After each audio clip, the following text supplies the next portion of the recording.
بسم اللہ الرحمن الرحیم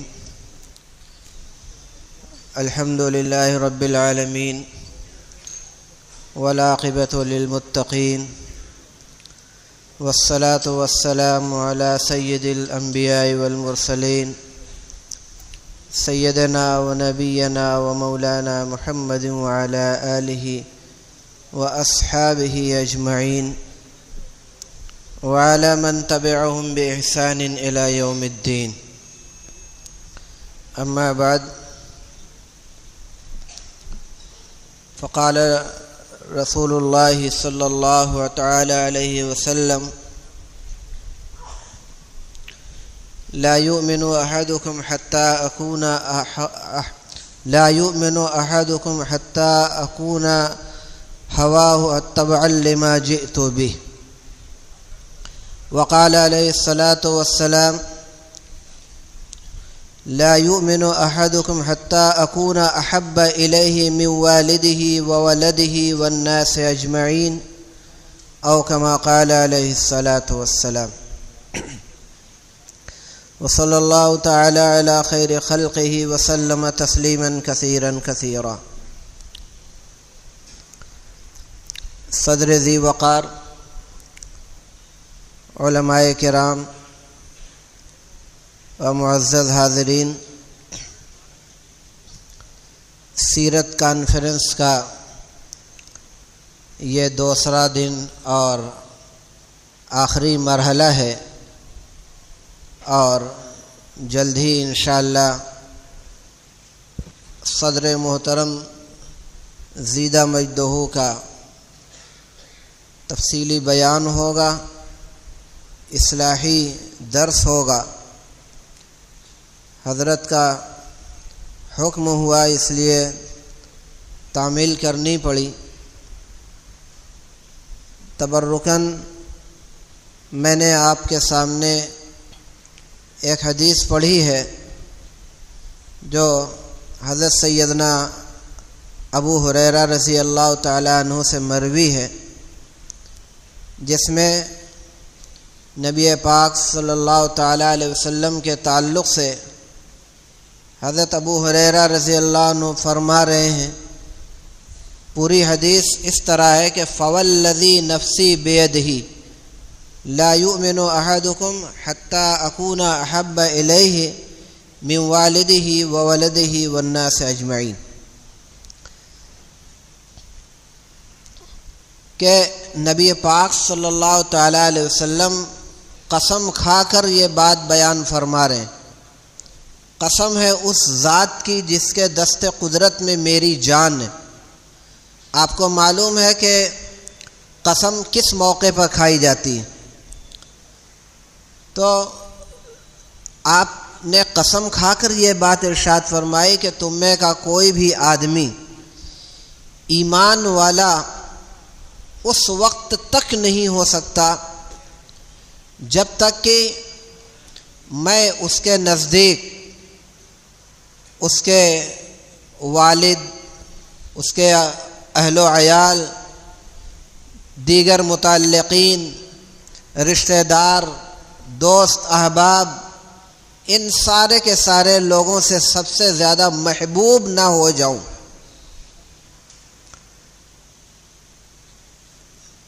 جب میں سب کے مقابلے میں سب سے زیادہ محبوب ہو جاؤں گا تو ہی آدمی ایمان والا ہوگا.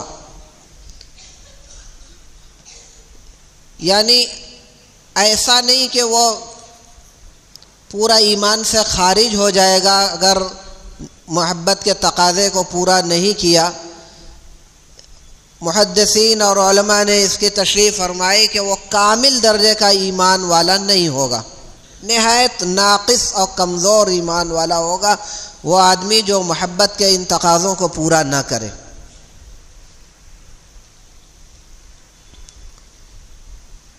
تو محبت کے بھی کچھ تقاضے ہوا کرتے ہیں. دیکھیے، محبت کئی طرح کی ہوتی ہے. یہ ربیع الاول کا مہینہ ہے، اور ربیع الاول کے مہینے میں عموماً بہت سارے پروگرام ہوتے ہیں اور کچھ پروگرام ایسے ہوتے ہیں جو محبت کے نام پر منعقد کیے جاتے ہیں اور ان اعمال کے ذریعے سے اپنی محبت کا اظہار کیا جاتا ہے۔ تو کیسی محبت اللہ کو مطلوب ہے، اس محبت کو سمجھنے کی ضرورت ہے۔ محبتیں تو ایسی ہوتی ہیں کہ ان محبتوں کی وجہ سے آدمی ایمان سے بھی خارج ہو جاتا ہے، کر رہا ہے محبت لیکن ایمان نہیں ہے۔ کچھ محبتیں ایسی ہوتی ہیں کہ ان کی وجہ سے ایمان ختم تو نہیں ہوتا ہے لیکن کمزور ضرور ہوتا ہے، اور کچھ محبت ایسی ہوتی ہے جو ایمان کو ترقی کی منزلوں پر لے جا کر پہنچا دیتا ہے اور وہ کامیابی نجات کا ضامن ہوتی۔ تو کیسی محبت ہمیں مطلوب ہے، کیسی محبت ہم سے مطلوب ہے اور کیا تقاضا ہے محبت کا؟ پہلی قسم کی محبت جو میں نے بتلائی کہ اس محبت کی وجہ سے آدمی ایمان سے خارج ہو جاتا ہے، کون سی ایسی محبت؟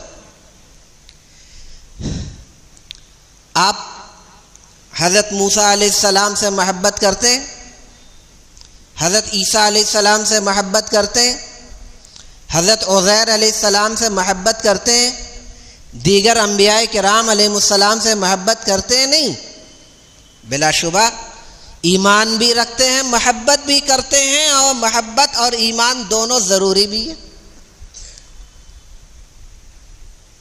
ہم عیسیٰ علیہ السلام سے یہ محبت کر کے مسلمان، ہم موسیٰ علیہ السلام سے محبت کر کے مسلمان، ہم عزیر علیہ السلام سے محبت کر کے مسلمان، ہم حضرت مریم علیہ السلام سے محبت کر کے مسلمان، لیکن دنیا میں، اسی دنیا میں کچھ فرقے ایسے ہیں جو ان حضرات سے محبت کرنے کے باوجود وہ مسلمان نہیں۔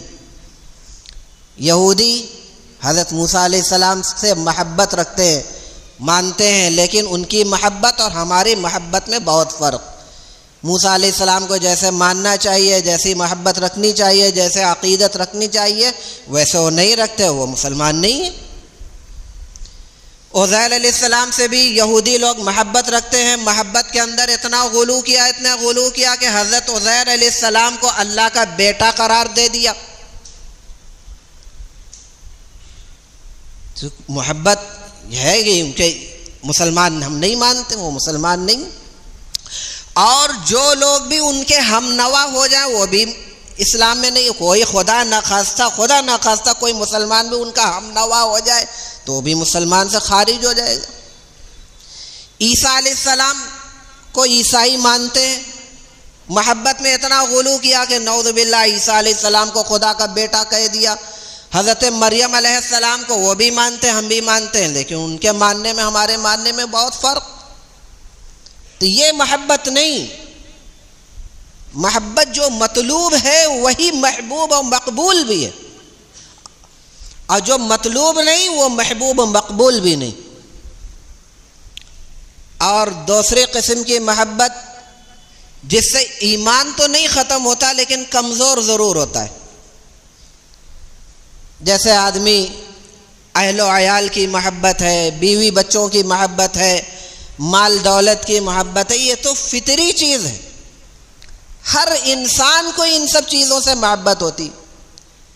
خود قرآن کریم میں اللہ تعالیٰ نے ارشاد فرمایا زُيِّنَ لِلنَّاسِ حُبُّ الشَّهَوَاتِ مِنَ النِّسَاءِ وَالْبَنِينَ وَالْقَنَاطِيرِ الْمُقَنطَرَةِ مِنَ الذَّهَبِ وَالْفِضَّةِ وَالْخَيْلِ الْمُسَوَّمَةِ وَالْأَنْعَامِ وَالْحَرْثِ ذَلِكَ مَتَاعُ الْحَيَاةِ الدُّنْيَا۔ یہ ایک فطری چیز ہے، لیکن اس کے باوجود ہمیں ہے کہ ایک حد مقرر ہے کہ حد کے اندر محبت کرو تو سب کچھ ٹھیک رہے گا۔ حد سے تجاوز کیا، مال کی، دنیا کی، اہل و عیال کی، باپ کی، بیوی کی، بچوں کی محبت میں اتنا زیادہ مبالغہ کرنے لگے، اتنا زیادہ منہمک ہو گئے کہ اللہ رسول کے قانون کو بالائے طاق رکھ دیا، اللہ رسول کے قانون سے سمجھوتا کر لیا، اللہ رسول کی ناراضگی کی پرواہ و فکر نہیں کیا، تو سمجھ لو کہ یہ ایمان اگرچہ ختم نہیں ہوا لیکن کمزور تو ضرور ہو گیا۔ کیا ایسے آدمی کو آپ یہ کہیں گے بہت کامل ایمان والا ہے، جو بیٹے اور اہل و عیال اور گھر والوں کی محبت میں حرام کام کا ارتکاب کر رہا ہے محض اس لیے کہ یہ کہیں گھر کے لوگ خفا نہ ہو جائیں؟ انہی لوگوں کے ساتھ ہمیں رہنا ہے، 24 گھنٹے ان کے ساتھ ہماری زندگی گزارنی ہے، لہذا ان کے حساب سے چلو۔ ان کو اگر خفا کر دیں گے تو پھر ہمارا جینا دوبر ہو جائے۔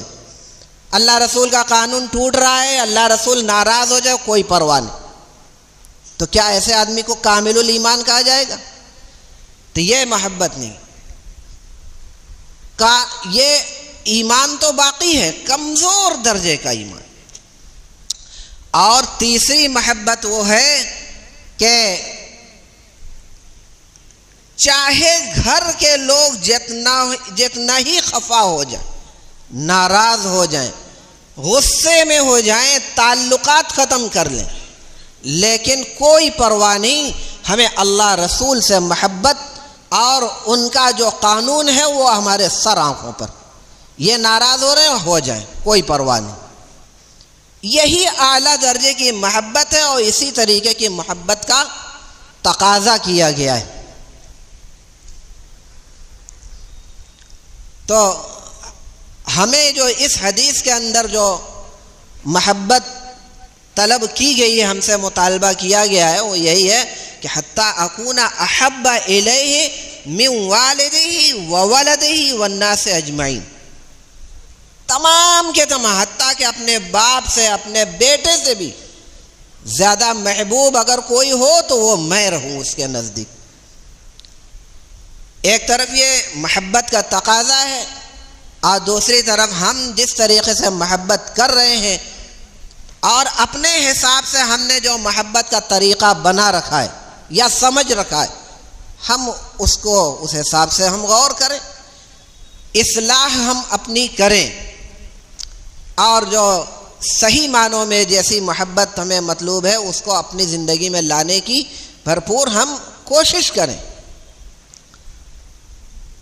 اس کے لیے ہمیں اپنے نفس کی قربانی دینی ہوگی، اپنے اوپر ذرا جبر کرنا ہوگا، کچھ پنگا لینا ہوگا لوگوں سے، اپنے اہل و عیال سے، بیوی بچوں سے۔ عموماً ہماری سماجی زندگی میں، معاشرتی زندگی میں بہت سارے ایسے حالات اور ایسے معاملات سامنے آتے ہیں کہ عموماً آدمی گھٹنے ٹیکنے پر مجبور ہو جاتا ہے۔ کس کے آگے؟ اہل و عیال، بیوی بچے۔ بھائی نہیں، چلو کبھی یہ سب چیزیں روز روز آتی ہیں، شیطان یہ سب وسوسے ڈالتا ہے، شادی بیاہ کا موقع ہو یا اور کوئی اس طریقے کے گھر کے اندر کوئی تقریب ہو، کوئی پروگرام ہو، کوئی ایسی چیزیں ہو، تو عموماً یہ دیکھنے میں آتا ہے کہ بھئی اللہ رسول کا جو قانون ہے ایک طرف، اور جو گھر والوں کے اعز و اقربا، احباب، دوست، متعلقین، ان لوگوں کے جو تقاضے ہیں تو ایک طرف آدمی ان کو ترجیح دیتا ہے، اس بات کی پرواہ کیے بغیر کہ جائز ہے، ناجائز ہے، حلال ہے، حرام ہے، حتیٰ کہ حرام کام بھی کبھی کبھی انجام آدمی دے دیتا ہے۔ تو میرے دوستوں، بزرگوں، یہ جو اجلاس منعقد کیا گیا اور اس طریقے کے جتنے بھی اجلاس منعقد کیے جاتے ہیں ان سب کا یہی مقصد ہے۔ اللہ تعالیٰ نے قرآن کریم میں ارشاد فرمایا وَذَكِّرْ فَإِنَّ الذِّكْرَىٰ تَنفَعُ الْمُؤْمِنِينَ، کہ نبی آپ نصیحت کرتے رہیے، یاد دلاتے رہیے، کیونکہ یہ یاد دلانا، یہ نصیحت کرتے رہنا یہ ایمان والوں کے لیے نفع بخش ہے۔ تو یہی طریقہ ہوتا ہے اجتماعات کے ذریعے سے، انفرادی طور پر، اجتماعی طور پر، زبانی طور پر، تحریری طور پر، یہ سب بھولا ہوا سبق یہ سب یاد دلایا جا رہا ہے۔ ایسا نہیں ہے جتنی بھی باتیں یہ باتیں یہاں کہی جاتی ہیں علماء کرام کی زبانیں، اب تک جتنی باتیں آئیں یا آئندہ جتنی باتیں آئیں گی، کوئی ایسا نہیں ہے کہ کوئی نئی بات آپ کے سامنے آئی،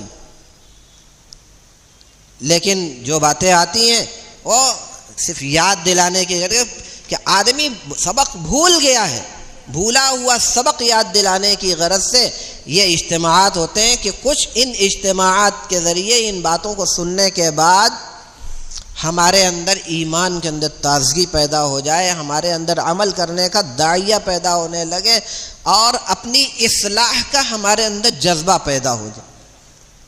اور اس طریقے کے جو اجتماعات ہوتے ہیں بحمد اللہ فائدے بھی ہوتے ہیں. بہت سارے لوگوں کی اصلاحات ہوئی ہیں, بہت سارے لوگوں کے ایسے معاملات ہیں کہ ان اجتماعات کے ذریعے سے ان کے پوری زندگی کے اندر انقلاب رونما ہوا ہے. لیکن یہ ہے کہ اخلاص کے ساتھ کہا جائے, سنا جائے, دونوں چیزوں کے اندر اخلاص اور نیک نیتی ہونا بہت ضروری ہے. اگر یہ دونوں چیزیں ہماری زندگیوں کے اندر رہیں گی تو انشاءاللہ اس کے اثرات مرتب ہوں گے. اس لیے میں تو سب سے پہلے خود اپنے بارے میں اپنے آپ کو پابند کرتا ہوں کہ جو کچھ بھی کہنے سننے کا سلسلہ رہے, جو کچھ بھی کہوں سنوں محض اللہ کی رضا کے لیے. دوسرے آپ سبھی حضرات سے بھی کہ جو کچھ بھی سنا جائے, اتنے سارے صعوبتوں اور مشقتوں کے برداشت کرنے کے بعد ہمارے سامنے جو اتنا بڑا مجمع ہے, ظاہر ہے کہ وہ اس گاؤں کا نہیں ہے.